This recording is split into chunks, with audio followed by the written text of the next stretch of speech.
આપી છે અને હવે તમે ડેડિયાપાડા વિધાનસભામાં આવી ગયા છો। કેટલા મહિના બાદ આવ્યા છો અને શું કહેશો હવે?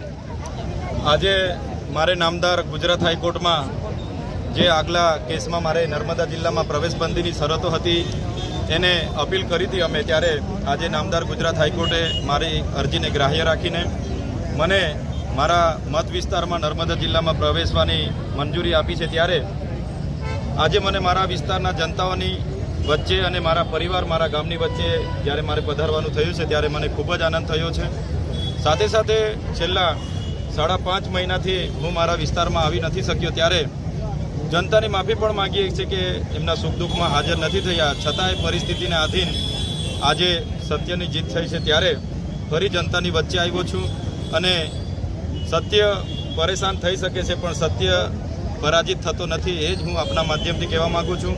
આવનાર દિવસોમાં લોકસભાનો ઉમેદવાર પણ છું અને સાથે સાથે જનતાની વચ્ચે આવવાનો મને તક મળી છે, ત્યારે આવો જ સહકાર, આવો જ પ્રેમ, આવા જ આશીર્વાદ તમામ લોકોના મને મળતા રહે અપેક્ષા રાખું છું। ધન્યવાદ બધાનો। કેવો પ્રચાર થશે હવે ડેડિયાપાડામાં? ચૈતરભાઈ વગર પણ પ્રચાર થતો, પણ હવે ચૈતરભાઈ આવી ગયા છે, કેવો પ્રચાર કરવામાં આવશે?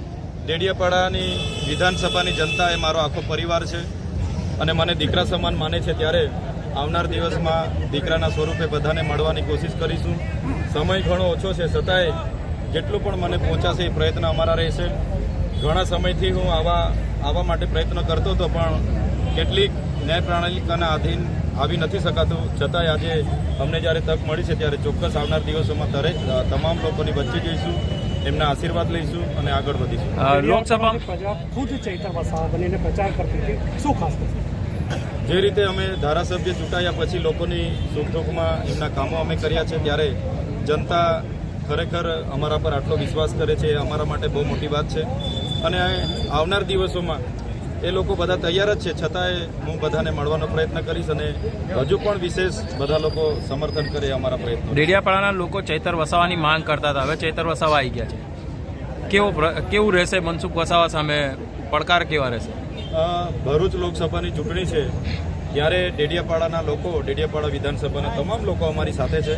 ડેડિયાપાડા વિધાનસભામાંથી 80% મત અમને મળશે એવું મને અનુમાન છે। સાથે સાથે ડેડિયાપાડા વિધાનસભાના લોકો મને ઝઘડિયા, અંકલેશ્વર, ભરૂચ વિસ્તારમાં પણ મદદરૂપ બનશે એવી મને પૂરી અપેક્ષા। આવતીકાલે કેવો પ્રવાસ છે? આવતીકાલે મારે યહામોગી માતા, દેવમોગરા માતાની માનતા હતી કે હું ડેડિયાપાડામાં પગ મૂકું તો પહેલાં દર્શન એમના કરીશ, ત્યારે વહેલી સવારે 6 વાગ્યાની આરતીમાં હું ત્યાં પહોંચવાનો છું।